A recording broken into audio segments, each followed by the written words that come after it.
바울은 자신이 유대인으로서 젊었을 때부터 바리새인의 생활을 했었다고 합니다. 따라서 유대인들이 지금 자신을 고발하고 있는 것이 무엇인지 잘 아는데, 12지파가, 그러니까 유대 민족이 간절히 하나님께 얻기를 바라는 구원자 메시아와 부활에 관한 소망 때문에 자기가 고발당한 것을 그는 지금 알고 있다는 겁니다. 유대인들은 자신들에게 메시아와 부활에 관한 소망이 있었다고 말하지만 정작 그 일을 이루기 위해서 하나님의 아들 예수 그리스도가 오셨음에도 불구하고 그를 인정하지 않고 오히려 그를 죽이고 추종하는 자들을 핍박하고 있는 겁니다. 사실 바울도 이전에는 그런 일을 했었습니다. 그도 그리스도를 따르는 사람들을 핍박했습니다. 그리고 그들을 잡아 가두려고 그렇게 그 길을 떠났던 사람입니다. 자기도 그런 일을 했던 사람이기 때문에 왜 저 유대교 지도자들이 자기를 고발하는지를 지금 잘 알고 있었습니다. 그랬던 그의 삶을 근본부터 바꾼 사건이 있었습니다. 바로 예수님을 만났기 때문에 그렇습니다.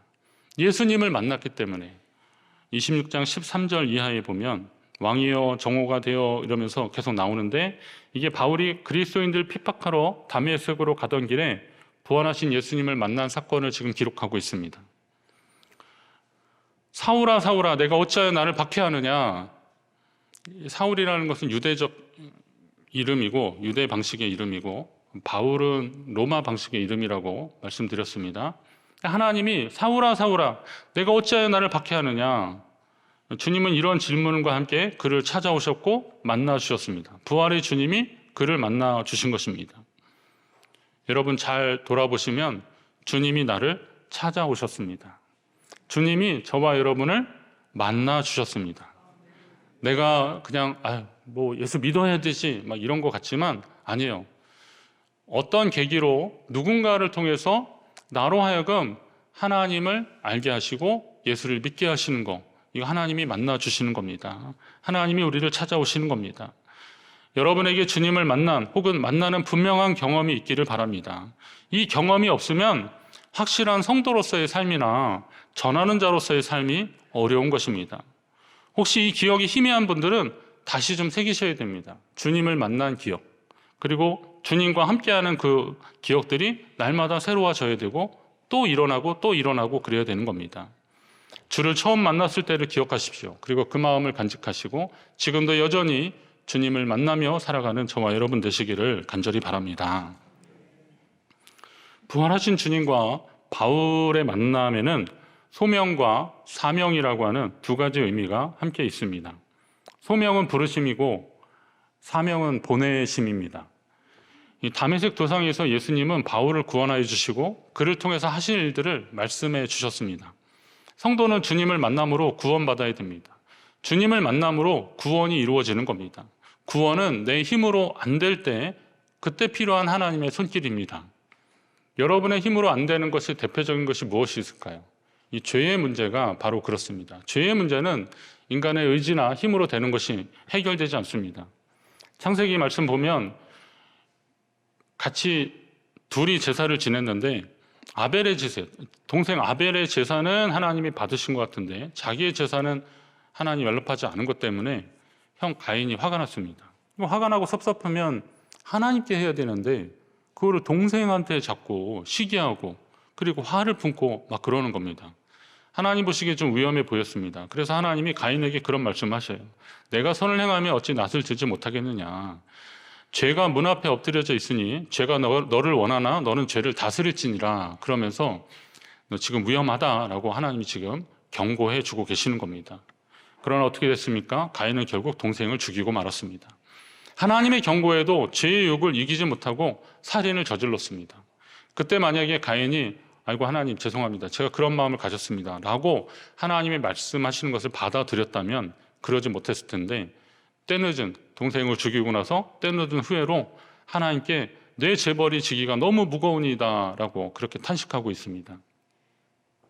제가 여러분을 유혹할 때 나의 의지와 판단으로 이것을 물리칠 수 있다고 생각하는 것 자체가 이건 사탄이 주는 생각입니다. 내가 교회를 다닌 지가 얼마고 나는 그거에 대해서 충분히 알아. 나는 절대 이거 넘어가지 않아. 라고 하지만 넘어가는 것이 우리 인생이더라고요. 그 스미싱이라고 그러잖아요. 핸드폰 문자 오면 하는 거. 보이스피싱은 약간 연세 드신 분들이 좀 많이 당하기도 하지만 이 핸드폰에 와서 문자 클릭해가지고 이게 털리고 그러는 것들은 의외로 젊은 사람들이 많이 당한답니다. 30대, 20대도 많이 당하고요. 의외로 젊은 층. 연세 드신 분들은 겁나니까 그거 잘 안 누르는데 젊은 사람들이 뭐야? 그리고 누르다가 그렇게 된다는 겁니다. 우리 힘으로는 죄의 유혹을 뿌리칠 수 없습니다. 난 괜찮아, 난 문제 없어 라고 하지만 그렇지 않습니다. 오직 성령이 연약한 우리의 심령에 힘을 주셔야 모든 죄의 유혹을 물리칠 수 있는 겁니다. 우리 교단에서 계속 강조하는 성결, 우리가 성결교회잖아요. 중생, 성결 그러는데 중생은 거듭남이잖아요. 근데 성결은 이 성결할 때 우리 조민 전사님 이번 주에 목사고시 최종 면접 보는데 성결 뭐냐고 물어보면 성령 세례라고 해야 됩니다. 답이 없어요. 딱 그거예요. 그거 말해야 돼요. 저도 그거 해서 통과됐습니다. 성령 세례. 내 힘으로 안 되는데 성령께서 도우셔야 된다. 누군지 성령 세례 받아야 성결한 하나님 백성으로 살 수 있다는 거예요. 나를 의지하지 말고 주님을 의지하는 거. 이게 하나님 자녀로서의 삶의 모습입니다. 여러분도 이 은혜를 사모하고 경험하시기를 간절히 바랍니다. 당연히 이 성령의 은혜를 사모하며 누리고 사는 것이 하나님 백성의 당연한 모습인데 소위 하나님이 선택한 백성이라고 하는 유대인조차 입으로는 하나님의 법을 이야기하고 형식으로는 그 법에 충실했다고 하지만 실제는 그러지 못했던 겁니다. 바울이 그랬잖아요. 유대인이고 바리새인이고 그랬었는데 바울이 그 율법에 충실한 삶을 살아봤고 그리고 그것을 가르쳐보고 사람들이 어떻게 행동하는지를 다 보니까 결국은 그가 깨달은 것이 있어요. 그게 로마서 3장에 나오는 말씀입니다.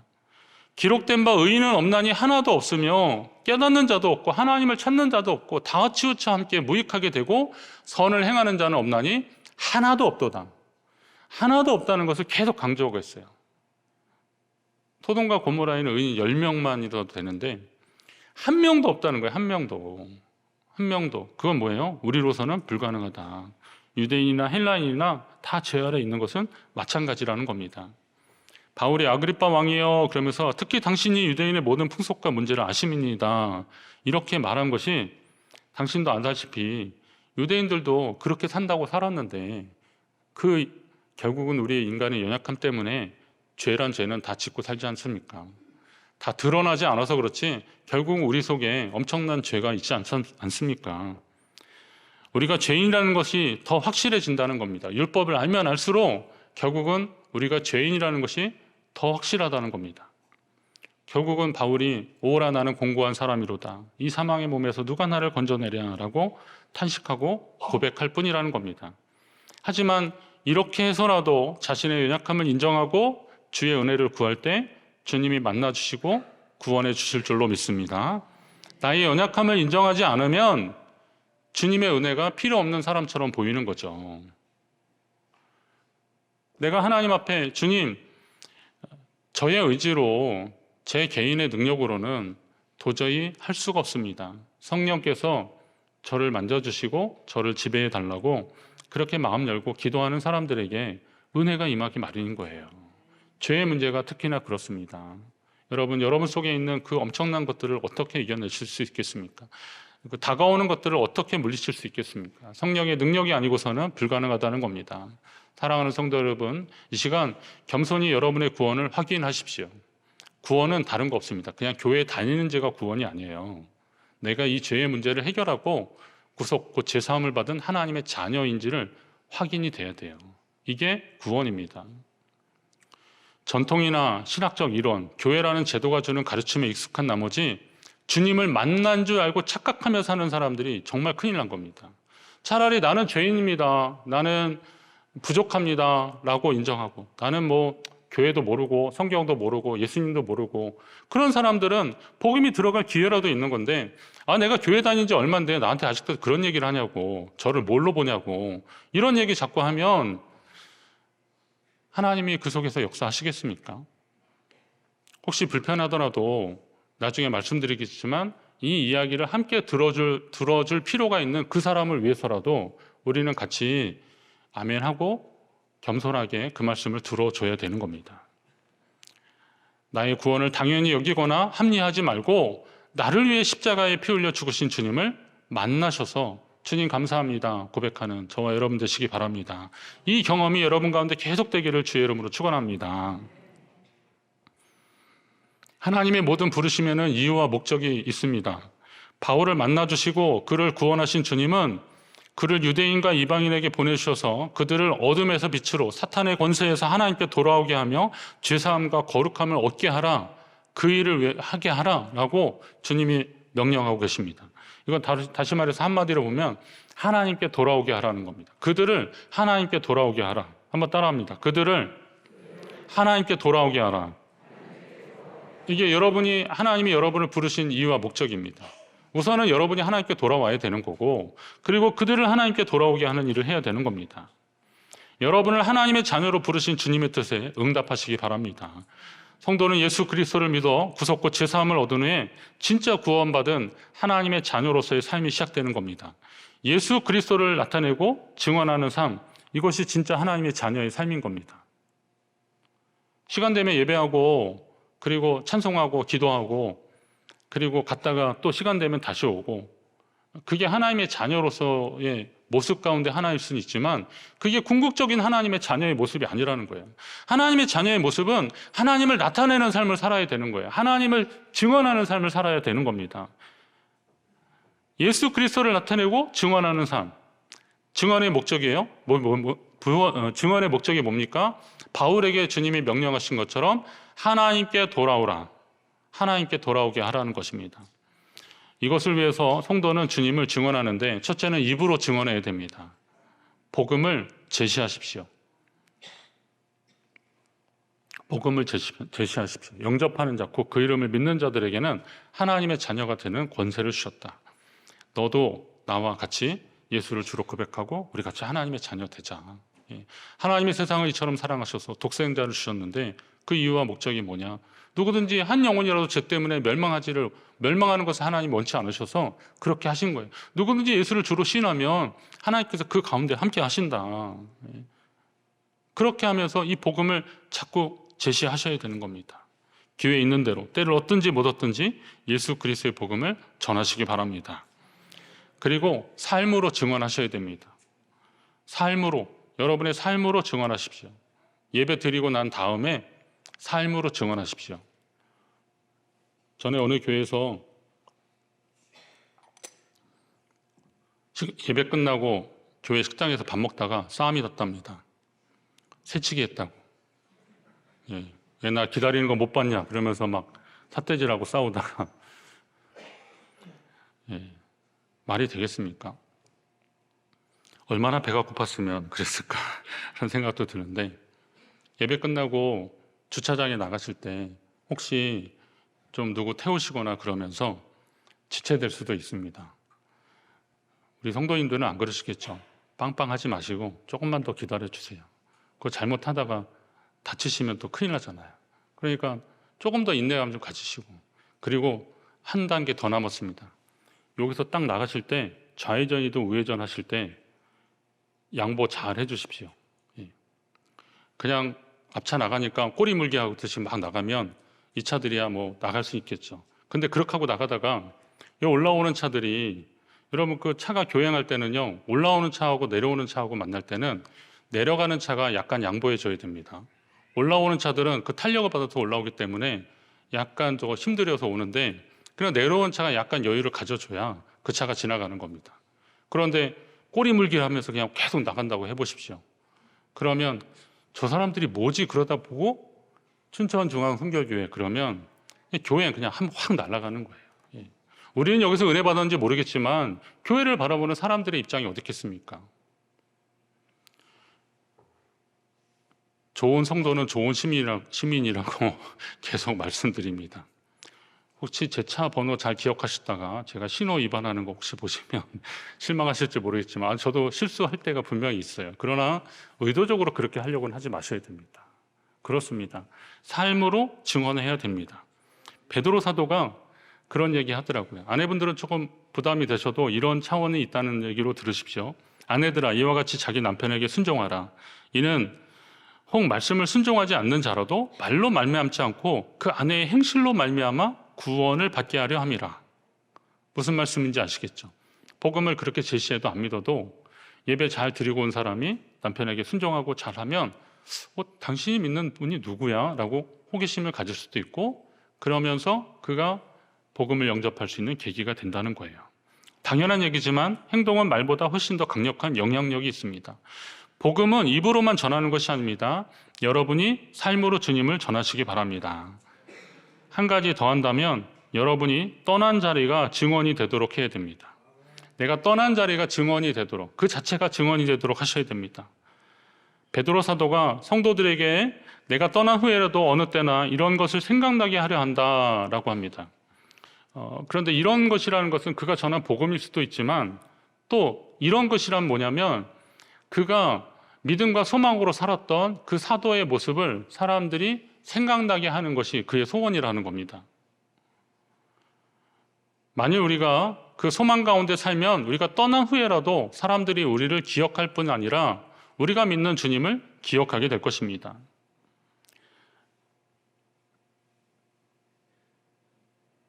(13세기) 이탈리아의 유명한 탐험가인 마르코 폴로가 중국에 가서 한 17년 생활하고 와서 그거를 이제 동방견문록 이런 책 있잖아요. 그렇게 해서 이제 그 책을 했는데, 여기에는 중국, 일본, 그리고 그 밑에 나라들 이런 이야기들이 다 있는 겁니다. 그런데 13세기에는 그 당시가 이제 중국은 원나라 있던데, 그 징기스칸 후예들에 의해서 이렇게 다 이쪽을 다 지배하고 그런 나라입니다. 근데 유럽의 입장에서는 이 동양은 아무리 생각해도 좀 미지의 세계일 뿐만이 아니라 좀 미개하다고 생각을 한 거예요. 그런데 이 동방견문록에 보면은 이 무슨 제도나 황제나 이런 걸 보면 이게 진짜일까? 막 이렇게 의심이 가는 내용들이 많은 겁니다. 그래서 이 마르코 폴로가 진짜 중국에 갔다 왔느냐 아니냐 이런 것이, 그것도 논란이 될 정도였답니다. 근데 이게 마르코 폴로가 나이가 다 들어서 이제 세상을 이별할 날이 다 왔는데, 아주 절친한 친구가 와서 여보게, 마르코, 이제 좀 솔직히 얘기해 주게나. 당신 진짜 중국 갔다 왔냐? 당신 봤던 그 책의 그 내용들이 진짜냐? 이제는 좀 솔직히 좀 말해달라. 그렇게 이야기를 했다는 겁니다. 그랬더니 우리로서는 도저히 그 내용을 믿을 수가 없네. 그랬더니 여보게, 마르코 폴로가 얘기하는 거, 여보게, 그 책은 모두 진실이라네. 사실 나는 내가 보고 경험한 것 외에 그것의 반도 그 책에 다 담지 못했다네. 머지않아 자녀들, 그리고 자네들, 어쩌면 자네의 후손들이 그 진실을 다 알게 될 것이네. 물론 이제 그 마르코 폴로가 직접 쓴 게 아니라 누군가를 통해서 간접적으로 썼기 때문에 그 다녀오는 무용담을 얘기해서 약간 과장된 것도 있다라고 하긴 합니다. 들은 얘기도 쓴 것도 있고 그래서. 그런데 실제 보니까 그 나라에 있었던 이야기들을 당시에 가보지 않았으면 몰랐던 것을 후대의 사람들이 이제 그러니까 이 마르코 폴로 이 책이 진짜인지 아닌지를 연구하는 그런 사람들에 의해서 보니까 이거는 갔다 오지 않으면 이런 것을 쓸 수가 없다라고 나중에 밝혀진 거죠.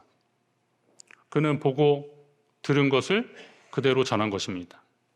주님을 향한 믿음의 고백을 하는 성도들이 세상에 나가서 확실히 자신이 믿는 것을 말하지 못하는 경우가 많이 있습니다. 그러나 확실히 믿는 사실이라면 전함에 있어서도 두려움이 없어야 됩니다.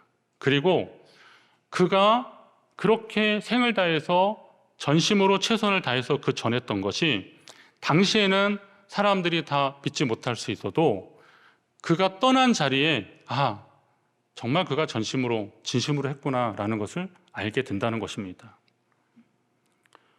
최근 우리 교회 권사님들 몇 분이 연이어서 하나님의 부르심을 받습니다.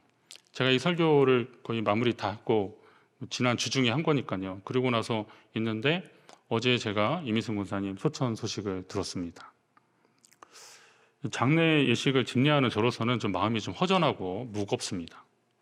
그런데 남은 자녀들의 모습을 보면서, 그리고 그분을 기억하면서 모인 성도님들을 보면서 주님이 주시는 위로와 소망을 얻게 되는 것이고, 그리고 복음이 계속 전해지는 이유가 무엇인지를 알겠더라고요. 떠난 자리로 복음이 전해지는 겁니다.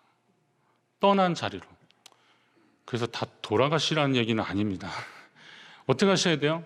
여러분이 있었던 그 자리에 비어졌는데 여러분이 있던 그 자리가 어디로, 여러분이 다른 데로 갔는데 그 자리가 그 사람을 욕하는 자리가 아니라 참, 저 사람 참 괜찮은 것 같아. 나는 저런 사람이 우리 친구라는 게 너무 좋을 것 같아. 이런 이야기를 좀 들었으면 좋겠고요. 그리고 저 사람이 말하는 게 우리가 다 이해는 못하지만 그래도 저 사람은 뭔가 좀 확신을 가지고 사는 것 같아. 라고 하는 그 복음, 그것이 복음 전하는 방법 아니겠습니까? 이 땅에서 우리의 사명이 다하고 그리고 그 떠난 자리에 주님께로 돌아오는 여러분의 자녀, 친척, 이웃, 친구, 믿음의 후손들이 더 많아지기를 주의 이름으로 축원합니다. 바울을 만나서 구원의 은혜를 베풀어 주신 주님이 그를 통해서 주시는 말씀은 하나님께 돌아오라라는 겁니다. 하나님께 돌아오라. 바울은 자신의 경험을 통해서 하나님의 뜻과 계획을 알았던 겁니다.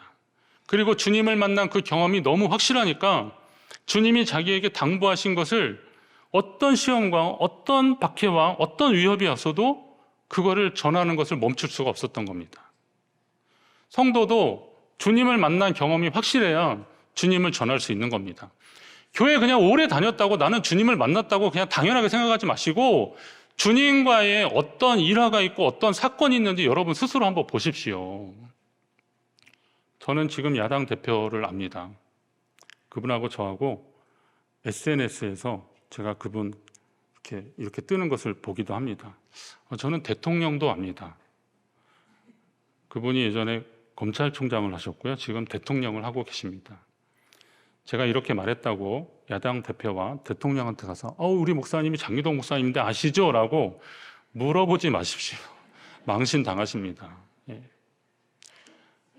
그런데 저는 요 앞에 있는 저기 센터에 근무하시는 신부님을 압니다. 이분은 미국에서 유학을 하고 오셨더라고요. 그리고 저랑 식사를 하시는데 양식을 참 좋아하시더라고요. 그리고 목소리가 너무 좋아서 부드럽더라고요.